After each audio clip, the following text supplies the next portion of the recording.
The Fox Sports NFL analyst Mark Sanchez on a Friday.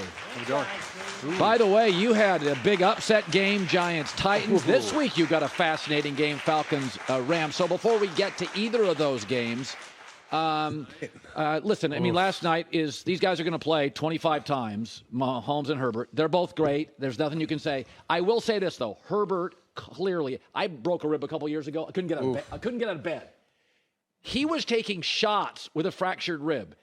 I mean, and this is a big guy, Mark. He's bigger than you. Big guy. 6'5", 230. You let him off the bus first. He was wincing, and I'm thinking, this is next level stuff. Here's how you know he's an absolute baller and one of the toughest dudes out there. He can easily walk for a first down on that 3rd and 1, and he's like, and just throws the ball away. A play later, 2 plays later, on 4th down, just throws an absolute seed down the middle of the field. You're like, whoa, this guy. I mean, he demanded to go back in the game. You could tell. Yeah. You could see him and Staley on the sidelines like, yeah, okay, come on. Thank you, Chase. Like, no offense to Chase Daniel, but he was just like, come on, let's go. All you guys, people, I've had multiple NFL players say this. We tend to think quarterbacks are protected, but I've had multiple quarterbacks say by week 4, something hurts. Oh, you're banged up. I mean, as soon as training camp starts, you're just a little sore, a little banged up, something's tight, something's a little off, and you're constantly working on something. And that's going to bother him a little bit. And I don't love the narrative like, "Oh, well, it's a tolerance thing." Like, okay. Hurts. Yeah, like this dude, he's going to be hurting pretty good. Yeah. And it sounds like everything's negative at the stadium, or at least it was. But he'll be back as fast as anybody. I mean, he's so tough. I was having a conversation. This was about 10 years ago. That wasn't an interception. We're saying that's not an interception. I argued with the staff this morning. I don't know, Coach. I don't know. I kind of thought it was rally and tackle, 2nd and 7. Here we go. But what was that? You and I agree on that. Because that totally changed the game. They had a touchdown on that drive. The Chiefs scored a touchdown on that drive. I mean, just but I don't want to be that guy. I know. Because I'm an LA guy, right? So everybody thinks I'm a homer. No, it has nothing to do with I don't care if it was the Bills or the Ravens, or it makes no difference to me. I was just like, that looked good to me. And I know. I mean, talk about the pick 6. It was like, tight end quit. Well, he's trying to get out of the game, and then they're trying to go tempo, and there's this miscommunication. His deal, he's got to sprint. It's a foot race to the front pylon for him. Yeah. And he creates space. And if you get him out leverage, great. You throw it to him right away. Boom, outside in to the back over the ball. And then you get the stick route, and he would be working out where Justin starts to throw it. Yeah. It was just like, it just started to unvrel. And here's one of the things I want to give Mahomes credit for. So, Namath. Yeah, not taking anything away from the Chiefs. Obviously. Namath, Bradshaw, Favre, Josh Allen, Mahomes. They're these guys that have great arms. Mm-hmm. It is easier if you're Derek Carr and have a good arm to not try to squeeze the ball in, or Alex Smith. Right. But I always give the guys with great arms. Elway had a lot of picks. Mm-hmm. Namath, Favre, a lot of picks. Sure. It's hard when you can squeeze the ball in and you don't. To pull back, Mahomes doesn't throw a lot of picks, and also last night took a ton of underneath things. And I think that's harder than people think. Again, if you're Tua, that's your game. Yeah. But when you have a world-class arm and 6 straight throws, you got to go underneath. I've heard this from coaches. I've heard it from my dad. Little piggies get fat, hogs go to slaughter. You know what I mean? And it's real. It's so true, because you start riding that arm strength, you start feeling it, and I can make every throw out here. And I can squeeze it in there. And the worst part is it's like, hitting the fadeaway 3-pointer. The worst thing that can happen is if it goes in, right? Because then you think, I can do this. Right. I can get away with this. And then you try it again, and boom, there goes the ball the other way. Boomerang ball, right? Goes one way, right back the other way. But the maturation and the growth from him from college, because he threw a ton of picks in college. And that was like a red flag for him. Right. But then he gets behind Alex Smith for a year, one of the best guys ever at taking care of the ball. Another guy, very calculated. He's not going to just cut it loose and let it rip all the time. He's very calculated, sharp, cerebral guy, and he knows how to distribute the ball. He's the ultimate facilitating point guard. Yeah. Boom. So he gleaned some of that Sure. from Alex Smith. And now look, and it's so funny because you see guys like Steve Young, other West Coast guys, right, that have the ability to run. Patrick Mahomes only runs or extends plays if he has to. Like they taught him, they basically sat him down and were like, hey, we're going to teach you to beat these teams from the pocket, which is the hardest thing to do. Right. And when it's time, because we're going to stay up all week and scheme these plays and we're going to dial them up for you. Okay. I'm going to teach you how to read them. I'm going to teach you your footwork, your eyes, the timing, all of it. All of it's going to go together and you're going to beat these teams from the pocket. But just so happens, if the defense covers it one time, go be Patrick Mahomes. Yeah. And extend the play when you have to.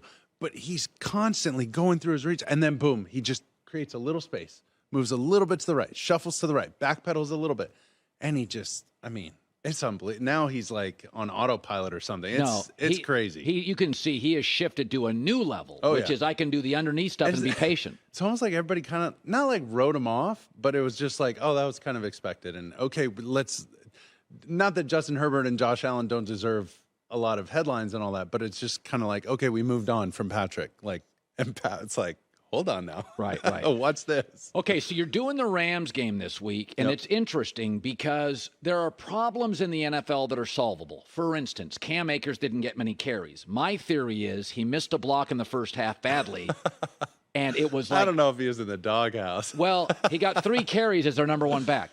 Now, Allen Robinson, well, there was so much pressure. His routes, he couldn't get to his routes because Stafford was bailing. Those are solvable. Left tackle, Andrew Whitworth, to me, is not a solvable issue. He's a Hall of Famer. Yep. And so as you looked at the Rams film this week, are there real concerns that, guys, that O-line, it is not the same this year? I like Noteboom. You do. Whitworth is awesome, but Noteboom's going to be just fine. You think so? And I think he'll be okay. I think it's important to remember it's only week 1. That was Von Miller. And it's Von Miller, and he's juiced up. It's his former team, week 1, Thursday night, like season opener. Week 1 can be, a dirty little liar like your ex-girlfriend or something. Week 1 can take you a lot of places. We dated the same person? What?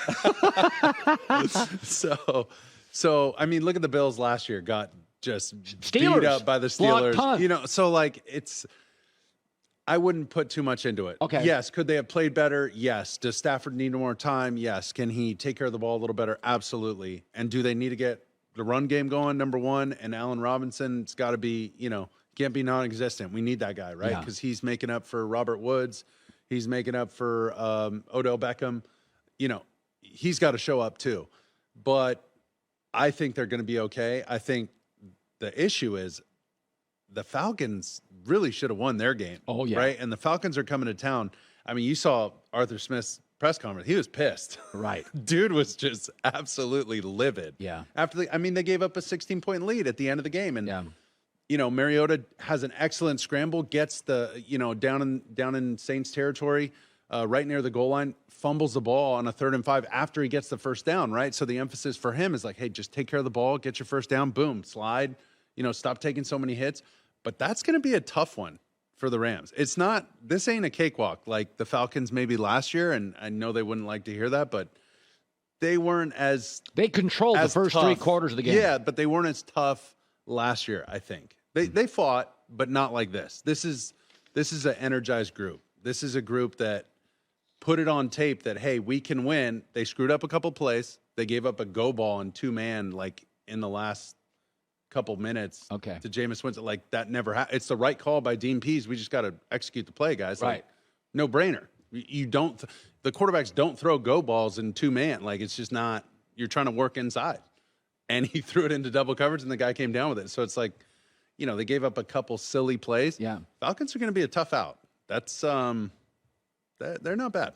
All right, stick around. I want to ask you about the New York Giants because football in New York, fun. It was a really interesting game. J-Mac was on that. You predicted the Giants would win. The numbers don't lie. You called it. Yeah, nice. In the last decade, 4 million people, more Mark Sanchez after this.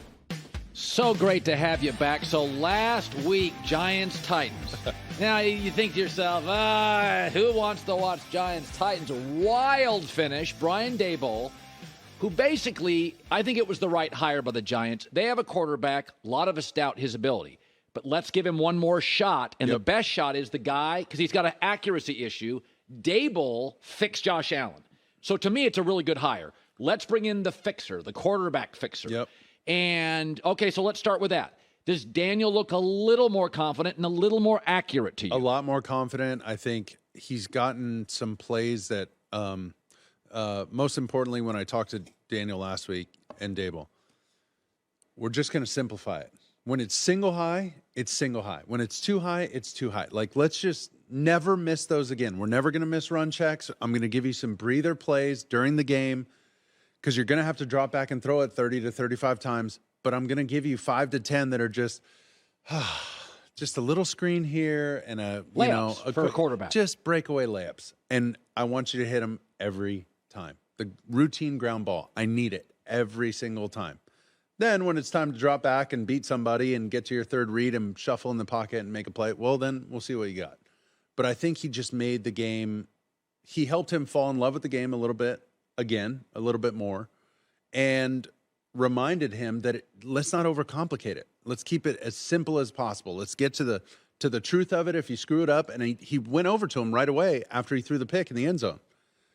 He tried to throw the back shoulder to Saquon, and the DB was off. You can't throw a back shoulder when the DB's off and has vision on the quarterback, right? The idea of a back shoulder is you surprise the DB because he's not looking. The back of his head is to you. So you literally throw it at the back of his head and your guy goes and gets it, right? Right.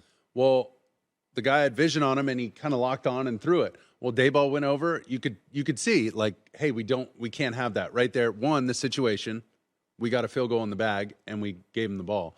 Two, that's not the look for a back shoulder. Boom. Okay, move on.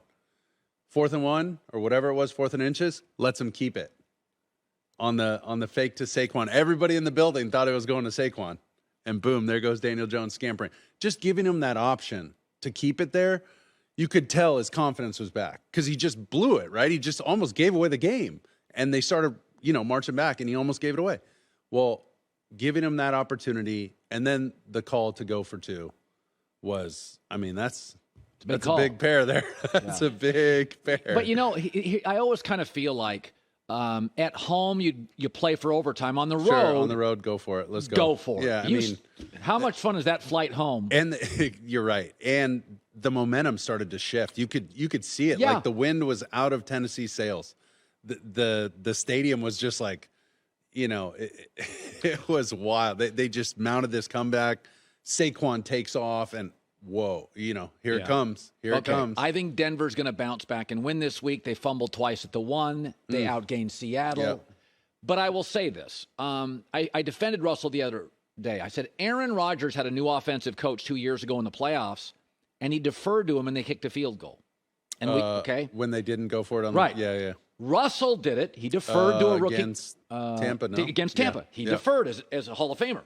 And so Russell, who'll be a Hall of Famer, defers to his young coach. And we kind of clobber Russell on it, but I like timeout. Aaron dropped in the first round. He's always had a chip on his shoulder to prove I'm the guy. Manning and Elway got to Denver. It was their team. I'm number 1 high school, number 1 college. It's my team. Russell's life has been hand the ball off, you're too short, 3rd round, transfer in college, also in Seattle. Fair. Okay. Seattle. It's Pete's teams. Legion of Boom, Marshawn Lynch. So he goes to Denver, and it's easy to say, it's your team. That's not his life. Maybe not used to it, as you mentioned. I think that's fair. I just feel like there's got to be somebody. Well, one, would you call the timeout? The timeout thing is like insane. Coach, what are we doing? Like, you would at least look over, like, like what are we doing? And that one really shocked me because you got to save one for the kicking unit, right, for the team, so you don't have to do Mayday. Everybody run on the field last second for a field goal. Save one for the kicking unit, but you had 3 timeouts in over a minute. You're cruising. You got a lifetime. Yeah. So that was. I thought Mark. But somebody's got to be in the coach's ear too. You got to have a clock guy. There's got to be somebody. Right. There's an analytics guy. When do we go for it? What are our chances? And somebody telling them, hey, what are our chances on 4th and 5? What are our chances to kick this, whatever, second longest field goal in, NFL history?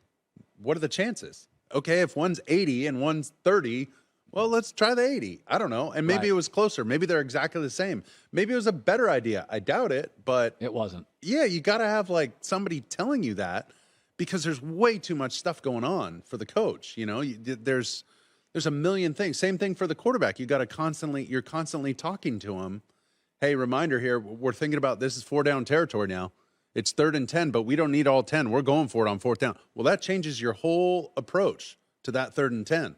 Because now you're not totally going. I can check it down. I can let a guy run for 2 yards, 4 yards, whatever. Let's just get to 4th down because this 3rd down became 2nd down, if that makes sense. So, but you got to tell him that. Those things got to be communicated. So I was just, it's a new operation and they're getting used to it. Well, I do think, you have 11 starting quarterbacks didn't take a snap in preseason. Yeah. And I saw that about, and 3 won and 8 lost. And a lot of the losers were like Aaron Rodgers and Russell Wilson. But they start slow. I mean, remember Aaron last year against the Saints and the Hurricane or whatever they had to play in Jacksonville? Did you see how bad the O-line play was in week 1? It's they got to keep him upright. They got to protect him. I get it. Because that's, he's upright and he just dissects you. All right. Mark Sanchez, good stuff.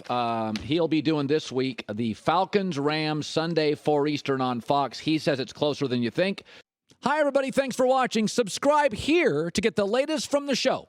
Also, be sure to check out more of the best clips from The Herd or go watch a few segments from other shows on FS1.